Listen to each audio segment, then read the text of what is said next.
एक सपना लेकर के बचपन में घर छोड़ा था और जब मैंने अपना घर छोड़ा तो एक सपना लेकर के चला था कि मैं देशवासियों के लिए जीऊंगा। मेरा पल पल सिर्फ और सिर्फ आपके लिए होंगे। मेरा कोई निजी सपना नहीं होगा, आपके सपने, यही मेरा संकल्प होगा। और जिंदगी खपा दूंगा तो आपके सपनों को पूरा करने के लिए, आपके बच्चों के भविष्य को उज्जवल बनाने के लिए। और इसलिए देश के कोटि कोटि लोग मुझे अपना मानते हैं, अपने परिवार के सदस्य की तरह मुझे प्यार करते हैं। और इसलिए मैं कहता हूं, 140 करोड़ देशवासी, यही मेरा परिवार है। ये प्रधानमंत्री नरेंद्र मोदी का लालू यादव को जवाब है। जवाब उस सवाल का कि मोदी का परिवार कौन है। नमस्कार, मैं हूं ऋचा अनुरुद्ध और आप देख रहे हैं रियल स्टोरी। जो एक बार गलती करे वो अनजान, जो 2 बार गलती करे और सीख ले वो नादान, जो बार बार गलती करे और सीख ना ले वो कांग्रेस या इंडी गठबंधन। कम से कम पिछले 10 साल से तो यही हो रहा है।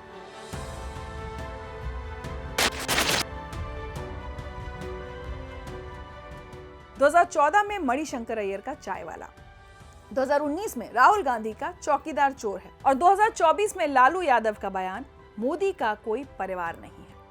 चुनाव जब सर पर हो तो ऐसे बयान को पैर पर कुल्हाड़ी मारना नहीं, पैर को कुल्हाड़ी पर मारने जैसा है।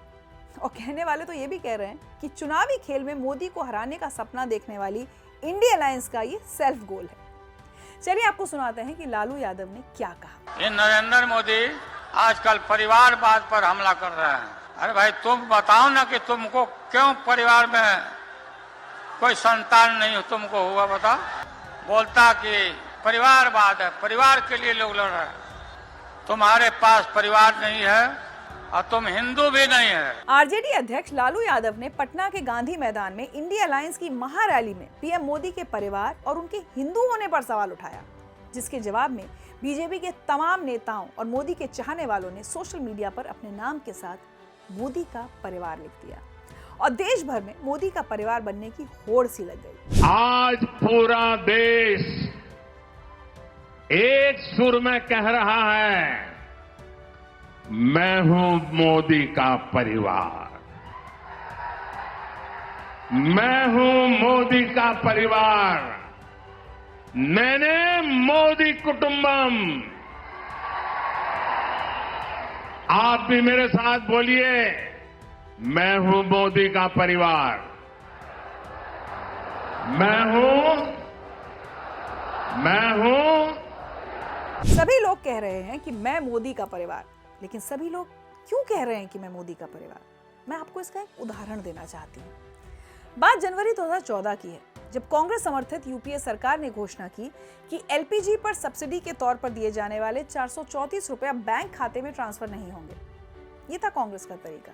जब नरेंद्र मोदी प्रधानमंत्री बने तब उन्होंने मार्च 2015 में देश के मध्यम वर्ग से आग्रह किया कि वो गरीब तबके तक गैस सिलेंडर पहुंचाने के लिए मिलने वाली अपनी सब्सिडी को गिव इट अप कार्यक्रम के तहत छोड़ दें। देश के मध्यम वर्ग ने पीएम मोदी के आग्रह को परिवार के किसी बड़े की बात की तरह माना और एक अपील पर 1 साल के अंदर देश भर में लगभग 1.5 करोड़ लोगों ने सब्सिडी छोड़ दी। वो 1.5 करोड़ लोग मोदी का परिवार है। वैसे प्रधानमंत्री मोदी के लिए अनर्गल बयान कोई नई बात तो है नहीं। ये सिलसिला तब से चला आ रहा है जब वो गुजरात के मुख्यमंत्री थे। तब कांग्रेस की अध्यक्ष सोनिया गांधी ने उन्हें मौत का सौदागर कहा था, लेकिन गुजरात की जनता ने मोदी को अपना परिवार माना और बार बार उनका मुख्यमंत्री के रूप में अभिषेक किया और कांग्रेस का गुजरात से सफाया ही कर दिया। जब 2014 में नरेंद्र मोदी को बीजेपी ने अपना प्रधानमंत्री उम्मीदवार चुना, तब भी मुद्दों से खाली कांग्रेस ने गाली और अपशब्दों का ही सहारा लिया। कांग्रेस के वरिष्ठ नेता मणिशंकर अय्यर ने उस वक्त कहा था कि I promise you in 21st century Narendra Modi will never become prime minister of the country, but if he wants to distribute tea here we will find a place for him. अब इस बात को मैं आपको हिंदी में बता देती हूँ। मैं ये वचन देता हूँ कि 21वीं सदी में नरेंद्र मोदी कभी प्रधानमंत्री नहीं बन सकते, लेकिन अगर वो यहाँ चाय बांटना चाहें तो हम उनके लिए जगह की व्यवस्था कर देंगे। अय्यर का ये बयान कांग्रेस को बहुत भारी पड़ा। इस बयान के जवाब में बीजेपी ने एक अभियान शुरू किया जो देखते ही देखते वैश्विक हो गया। चाय पे चर्चा। भारत में 24 राज्यों में 4000 जगहों पर और अंतर्राष्ट्रीय स्तर पर 15 देशों में 50 जगहों पर चाय पे चर्चा का आयोजन हुआ, जिसमें लगभग 10 लाख लोग शामिल हुए। अय्यर के बयान से मोदी को अपना परिवार मानने वाली जनता बेहद आहत हुई और नतीजा दुनिया ने देखा। 2014 के लोकसभा चुनाव में जनता ने कांग्रेस को सत्ता से उखाड़ फेंका। 2017 में गुजरात के विधानसभा चुनाव के दौरान मणिशंकर अय्यर ने दूसरी बार गलती की। प्रधानमंत्री मोदी के लिए नीच शब्द का इस्तेमाल किया। तब भी गुजरात की जनता ने कांग्रेस को जवाब दिया और बीजेपी को दी सत्ता। दुर्भाग्य यह है कि बार बार मुंह की खाने के बाद भी कांग्रेस समझ नहीं सकी और 2019 के लोकसभा चुनाव के दौरान कांग्रेस नेता राहुल गांधी ने एक और शिगुफा छोड़ दिया। रफाल डील को लेकर हर रैली, हर सभा में कहा चौकीदार चोर है। यहाँ चौकीदार से उनका मतलब प्रधानमंत्री नरेंद्र मोदी था। भाई और बहनों, क्योंकि चौकीदार देश भर में फिर मैं भी चौकीदार अभियान शुरू हुआ। देखते ही देखते बड़ी संख्या में लोग पीएम मोदी के समर्थन में उतर आए। ट्विटर पर #मैं भी चौकीदार ग्लोबल स्तर पर ट्रेंड हुआ। नरेंद्र मोदी मोबाइल ऐप पर भी मैं भी चौकीदार मॉड्यूल शुरू किया गया। बड़ी संख्या में ऐप का उपयोग करने वालों ने अपनी तस्वीरें अपलोड की और फिर वही हुआ। मोदी को अपना परिवार मानने वाली जनता ने चुनाव में वोटों से बीजेपी की झोली भर दी। 2023 में राजस्थान, मध्य प्रदेश, छत्तीसगढ़ में चुनाव हुए और ठीक चुनाव से पहले देश में क्रिकेट का वर्ल्ड कप खेला गया। टीम इंडिया ने जबरदस्त प्रदर्शन करते हुए फाइनल मुकाबले में अपनी जगह सुनिश्चित की। अहमदाबाद में 19 नवंबर को फाइनल मुकाबला देखने पीएम मोदी भी अहमदाबाद पहुंचे, लेकिन दुर्भाग्य से टीम इंडिया फाइनल मैच में ऑस्ट्रेलिया से हार गई। मुद्दा बिल्कुल भी कहीं से भी राजनीतिक नहीं था, लेकिन राहुल गांधी ने एक शब्द बोलकर इसे राजनीतिक जुबान दे दी। उन्होंने पीएम मोदी को पनौती कहा। अच्छा भला हमारे लड़के वहां पे वर्ल्ड कप जीत जाते, वो वहां पे पनौती हरवा दिया। उनके कहने का मतलब ये था कि प्रधानमंत्री मोदी मैच देखने गए इसलिए टीम इंडिया मैच हार गई। राहुल गांधी की एक शब्द का खामियाजा कांग्रेस को राजस्थान, मध्य प्रदेश और छत्तीसगढ़ में सत्ता गंवा कर चुकाना पड़ा। लेकिन फिर भी मोदी को 2024 में हराने के लिए बने कांग्रेस समेत 2 दर्जन पार्टियों की इंडी गठबंधन ने कोई सबक नहीं लिया और लालू यादव ने मोदी के परिवार पर सवाल उठाकर फिर वही गलती कर दी जो विपक्ष 2 दशकों से करता आ रहा है।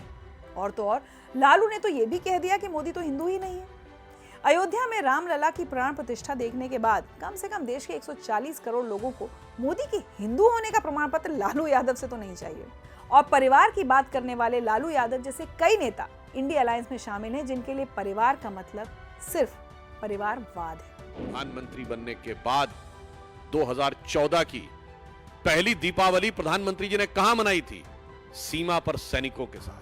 15 अगस्त 2023 को, अभी पिछले 15 अगस्त को, लाल किले की प्राचीर से उन्होंने जो संबोधन किया, उन्होंने क्या कहा था? मेरे परिवारजनों, ये है मोदी जी का परिवार। लालू प्रसाद यादव जी को भी ये बताना चाहता हूं, महोदय, आप सूप बोले तो बोले और चलनी भी बोले जिसमें 100 छेद। मोदी के परिवार और इंडिया अलायंस में शामिल पार्टियों के परिवार में सिर्फ और सिर्फ एक वाद का अंतर है। मोदी का लक्ष्य देश के हर नागरिक को अपना परिवार मानना है और इन लोगों का परिवार के हर सदस्य को सत्ता तक पहुंचाना है। अब क्योंकि लालू यादव ने मोदी के परिवार का पता पूछा है, तो उन्हें और पूरे इंडिया अलायंस को मोदी के परिवार का एड्रेस बताना जरूरी है। प्रधानमंत्री बनने के बाद लाल किले से अपने पहले भाषण में मोदी ने कहा था कि भारत के जन जन तक बैंक पहुंचेगा। एक प्रधानमंत्री जन धन योजना, इस प्रधानमंत्री जन धन योजना के माध्यम से हम देश के गरीब से गरीब लोगों को बैंक अकाउंट की सुविधा से जोड़ना चाहते हैं। और जन धन योजना के अंतर्गत करोड़ों देशवासियों का बैंक में खाता खुलवाया। वो करोड़ों लोग जो पहली बार बैंक की सीढ़ी चढ़े, वो पीएम मोदी को अपना परिवार कहते हैं। जिन करोड़ों महिलाओं ने अपनी रसोई में उज्ज्वला योजना के अंतर्गत गैस सिलेंडर देखा और धुएं वाले चूल्हे से मुक्ति पाई, वो महिलाएं पीएम मोदी को अपना परिवार कहती हैं। लाखों अल्पसंख्यक महिलाओं को जिस ट्रिपल तलाक के खौफ से पीएम मोदी ने कानून बनाकर मुक्ति दिलाई, वो लाखों महिलाएं मोदी का परिवार हैं। वो लोग मोदी का परिवार हैं जिन्होंने इन 10 सालों में अपने घर के अंदर बिजली की रोशनी देखी। वो करोड़ों लोग जिन्होंने अपने घर नल से जल पाया, उन्हें नरेंद्र मोदी में अपना परिवार दिखाई देता है। कोविड-19 से बचाव के लिए जिन अरबों लोगों ने मुफ्त में वैक्सीन पाई, वो लोग मोदी को अपने परिवार का सदस्य मानते हैं। कोविड काल से ही जिन 80 करोड़ लोगों को मुफ्त अनाज मिल रहा है, वो लोग नरेंद्र मोदी का परिवार है। जिन लोगों को 10,000 से ज्यादा जन औषधि केंद्रों से सस्ती दवाइयां मिल रही हैं, वो मोदी का परिवार है। जिनको आयुष्मान भारत योजना के अंतर्गत 5 लाख रुपए का स्वास्थ्य बीमा मिल रहा है, वो मोदी में अपना परिवार देखते हैं। जिन्हें डीबीटी के माध्यम से पिछले 10 साल में 34 लाख करोड़ से ज्यादा का सीधा लाभ मिला, वो सब मोदी का परिवार है। खेत खलिहानों में मेहनत करता किसान मोदी का परिवार है, जिसे सालाना 2.5 लाख करोड़ की उर्वरक सब्सिडी मिल रही है, अच्छे बीज मिल रहे हैं, उर्वरता कार्ड और बैंक से कम ब्याज पर कर्ज मिल रहा है, वो किसान मोदी का परिवार है। पंजाब के वो किसान जिन्हें पहली बार एमएसपी उनके खेतों में मिली, वो मोदी का परिवार है। कश्मीर से कन्याकुमारी और गुजरात से अरुणाचल प्रदेश तक जिन किसानों को केंद्र सरकार 7,500 से अधिक फार्मर्स प्रोड्यूसर ऑर्गेनाइजेशन से जोड़ रही है, वो मोदी का परिवार है। स्वनिधि योजना से लोन लेकर अपनी जीविका चलाने वाले स्ट्रीट वेंडर मोदी का परिवार है।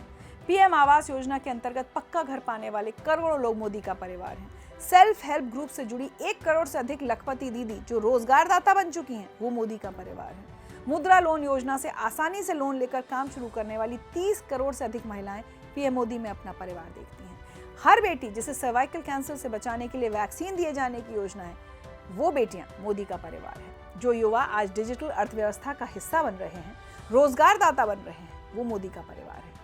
सोचिए कि लद्दाख में पैंगोंग त्सो लेक के पास -30 डिग्री तापमान में, जहां पानी को भी बर्फ बनने में कुछ ही पल लगते हैं, उस फोब्रांग गांव के हर घर में पीएम मोदी ने जल पहुंचाया। उस गांव के लोगों के लिए क्या मोदी परिवार से बढ़कर नहीं है?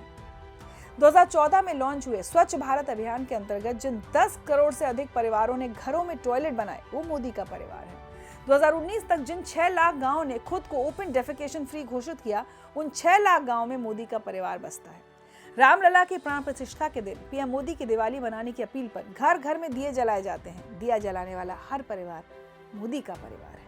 लेकिन कांग्रेस और इंडिया अलायंस जो सिर्फ जाति और धर्म की राजनीति करते हैं, ओबीसी, एससी, एसटी और अल्पसंख्यकों की गिनती तक ही सीमित हैं, उन्हें पीएम मोदी की तरह देशवासियों में परिवार नहीं दिखाई देता। दिखेगा भी कैसे? विजन में बहुत अंतर है। पीएम मोदी देश को 2047 तक विकसित भारत बनाने के लिए 140 करोड़ लोगों का योगदान चाहते हैं, और इंडिया अलायंस से जुड़ी हर पार्टी सिर्फ और सिर्फ सत्ता पाने के लिए जनता को वोट बैंक की तरह इस्तेमाल करना चाहती है। अब फैसला आपको करना है। रियल स्टोरी के इस एपिसोड में आज के लिए इतना ही। आप कौन सा परिवार चाहते हैं जो आपके जीवन स्तर को सुधारने के लिए विकास को ही अपना परम धर्म समझे, या फिर वो जो अपने परिवार के विकास को ही अपना कर्म समझे? आप अपनी राय लिखकर हमारे साथ जरूर साझा करें। रियल स्टोरी के अगले एपिसोड में आपसे फिर मुलाकात होगी। तब तक के लिए सुरक्षित रहें, स्वस्थ रहें और सदा मुस्कुराते रहें।